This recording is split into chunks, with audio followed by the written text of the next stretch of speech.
Do you want to turn a room in your house into a craft room? Keep watching and I'll show you how I turned my dining room into a craft and office space. We've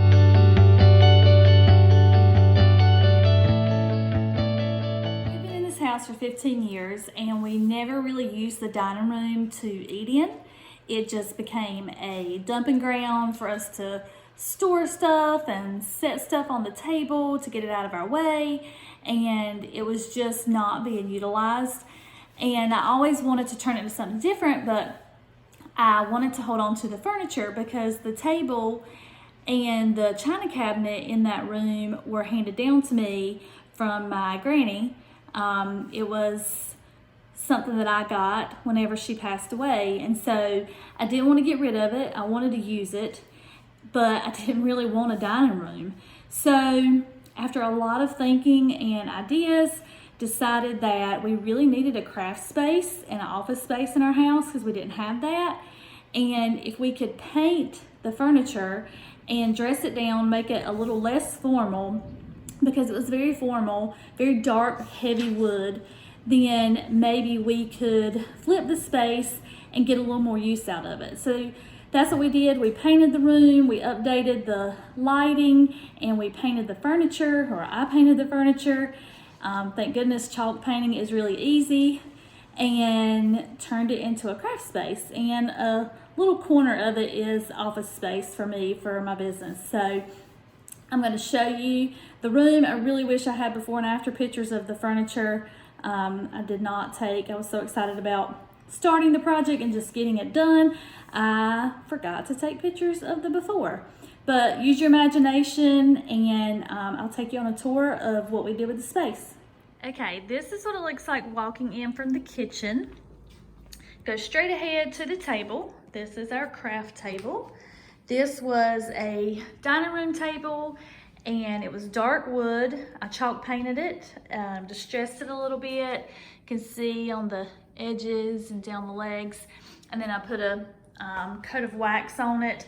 I didn't want it to look perfect. I wanted it to look aged, and I wanted to be able to do crafts and projects on it and not worry about if the paint gets chipped or something gets messed up. As you can see, we've already been doing a lot of crafting, and there's some places, and I just plan to maybe once a year or twice a year go back over it with another coat of paint, because chalk painting is super easy. These are not the chairs that was with the dining room set. These chairs I got from Wayfair. They come in a 2-pack, so I got 4 of them total, and it's like the wood grain bottom and then the metal, and these are just more streamlined. The chairs that came with them were really tall and bulky and just took up a lot of space in the room, and so that is why I decided to get different chairs. In the center here, just got some supplies. I took this box my son actually made in Bible school one year when he was really little, and I just took some mason jars and added some markers and pens that get used a lot, so they're here for easy access, quick access. And then I'm going to pick the whole thing up and take it to another room or move it if needed. So that's just kind of helpful to have it all together and be able to pick it up and move it if we need to. This is the china cabinet that was with the dining room set. It was just those 2 pieces, the table and the china cabinet. What I did, again, chalk painted, distressed, put a coat of wax on it. This was glass, and I had lots of ideas of how to cover it. I was going to put a board over it, take the glass out, fill it with something, but decided to just try painting over it, and it actually worked really well. People are surprised when I tell them it's glass, but you can see on the inside that it's glass. I did not bother to paint the inside of this cabinet just because I did not want to take the time to do so, and the only person that sees it is me, my family. So all of this is glass. And then we got some drawers and cabinets down here. And just to show you what's in here, the top cabinet or top shelf is paint supplies. It's pretty much my paint supplies my chalk paint and my chalk paint brushes, some drop cloth towels up there. Moving down, this is Adley's painting materials, paint brushes and paint and brushes, some ribbon. Down here is bracelet making supplies, beads, thread, little bracelet kits. All her bracelet supplies are there. And this is not a door, it's just a glass. So there is storage, should have showed you that, there's storage behind it. And I got like some canvases up here, some paint pens, little craft kits stuck back here. So things that don't have to be easily accessible, I kind of slide back there. And this door has some craft supplies. These two boxes are just like miscellaneous craft supplies. Can pull the whole box out. It's like a hot glue gun in there, some felt, pipe cleaners, lots of random stuff. But they're in boxes that can be pulled out that have like a little handle. So you can pull them out, pull out what you need, and then put them back. Right here, well, I got stuck there. Right here is slime making materials, because we know all kids love to make slime. So we got a little slime kit, some slime supplies on that shelf. And then here is notebooks and pads. We acquire so many notebooks and pads. So I've just got a little container here to put those in. And that way, if a notebook is needed, can grab one out of that bin easily. This drawer, some random stuff in here, actually like some hardware and easels for pictures. This is actually, these two are together. This again is just miscellaneous, like supplies for crafting or activities. Some old t-shirts, because you never know when you need an old t-shirt for a craft. Some empty yogurt jars that I saved just because I thought they might be good for something one day. Some fabric that we had left over when we recovered a stool. Some corks just for crafting, and Easter grass, some cardboard, like cake circles are in there. So again, just random. Here, random Tide and glue. That's the overflow of slime supplies. Didn't fit anywhere else. This basket I've got, you know when you have a birthday party and you buy themed or colored or pretty holiday napkins and you have some left over?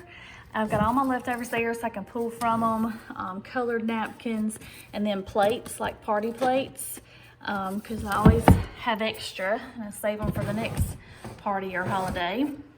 So then right here, I just got some jars, some random mason jars. And this is actually kids like schoolwork. Whenever work comes home in their book bags and it's like worksheets or papers, I go ahead and get rid of the stuff I know is not worth keeping. But for other things I think might be sentimental, I'll put them in this box.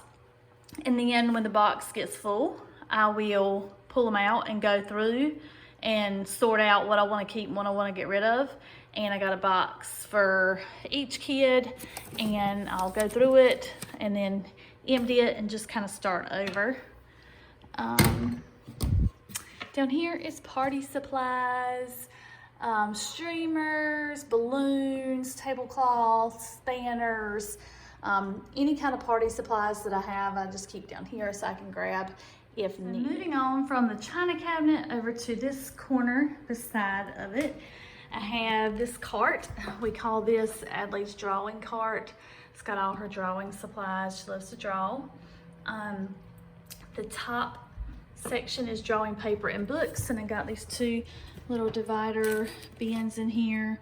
So we got like how-to drawing books, and then a folder that she puts in artwork that she's currently working on, notebooks, sketch pads. There's another folder with some stuff she's working on, and just any kind of paper or pad that she can use for drawing is in there. The second section has all her drawing utensils. So each one has their own box. Like this one is fine markers, colored pencils, tattoo markers, super tip markers, big markers, skinny markers, and the twistable crayons. So I've got these clear pencil cases on Amazon. I think there was like 10 in a pack, and it was very reasonable. So got those, put some labels on them, and now if she wants to just grab one box, she can, or if she wants to grab a couple of boxes and use different ones, but that way they can all just go right back onto their little shelf on the drawing cart and they don't get mixed up. I also got, this has got some markers that came in a case, and then these are my old scrapbook pens that I gave her if she ever wanted to use. And then down here, mostly crayons. Lots of all kinds of crayons, glitter crayons, skinny crayons, fat crayons, all kinds of crayons. There were so many of those, we gave them their own big box. So I love having this cart because she can roll it over to the table and use it at the table. She can roll the whole thing to her room if she wants to. She can take it anywhere. And then when she gets done with it, just bring it right back to its place in this little corner. So that's just really neat and keeps everything contained. Over here, I'm still trying to decide what kind of window treatment or valance I want to put up. But this wall I love because it has Adley's artwork and Evan's artwork. I always wanted a way to display my favorite pieces that they bring home from school, and I was just kind of filing them away, but I wanted to display them. And you know, you can't display or hold on to every piece of artwork they bring home in elementary school, but I picked my top 3 favorites, and Evan's was the owl and the lion and the duck. There's an animal theme going on with his drawings, but on the back of them it says like what grade he was in when he drew these, but those were my top 3 for him, and now he's in 9th grade, so they're really special. And then for Adley, there's a scarecrow and a flag and a wave, and I just love that I can display them in here and be able to look at them myself and be able to show them off to other people too. Right here, I just got this little side table. It used to be in my living room, but I moved it in here. This is just like a little quote that I printed out and framed that I like. This is something that Adley and I made on a mother-daughter retreat, so I love that. And I've got scrapbooks in here. When I used to scrapbook, and I was really good about staying on top of that. And then I've just got some random books and other things, so that's what stays in there, but that's good for storage. And for my front door, this is where you come in. There's obviously no doors on this craft room because it was a dining room and was open, but when you walk in this way, this corner is my little office space, and I don't have a chair yet. I want to order one that matches the table and chair set, or the chairs that I've added to the table. So for now, I just move the chair back and forth. But this desk we've had for a while. It used to be in my son's room, and a local lady had painted it and distressed it, and so this was not a project I did. Bought it this way, and I just have my own little corner for business stuff. I have some encouraging words and sayings on the wall. Have my wall files over here. They're overflowing because it's time to go through and do some filing. Some of that's gonna be done tonight, but just got that on this side, and then all of my office supplies, business supplies over here in this desk. This top drawer is really big. So I've got like notepads, I've got pens, pencils, highlighters, markers, index cards, tape, staples, rubber bands, all of that stuff in this top drawer. And the last little corner of the room, I have my work bag. I keep right there. I've got a laminator, got a printer, copier over here. These have some drawers in them. It's got some business stuff. I keep in here some hanging file folders, and I have notebook paper, graph paper, plain computer paper, photo paper. So if the kids need paper for homework or a project, they could just come and grab whatever type of paper they need out of that drawer. And then this is Adley's art wall. As she creates different pieces of art, we add it to this wall to display. She did her taco canvas and art camp last summer. There was a taco theme, and the other three she's just done at home when she was crafting, painting, and so we'll keep adding to that, or we might switch out some of them over time, but that's her little corner to display her artwork. And I just got a little family rules saying, got a clock up there. So that's the whole tour, the whole space. I showed you everything I have in here. I really wish I had before and after photos of the china cabinet and the table before I painted it. And this wall actually in here used to be like a deep plum, like purple. So this light gray really helped lighten it up and open up the space. And we did, I forgot to mention, we did add this light. There was like a traditional dining room type chandelier in here, and this light, I wanted something really bright, especially right over the table, so you have good light for crafts, so we replaced that light. Thanks for watching, and make sure to like this video and subscribe to Neat It Neat.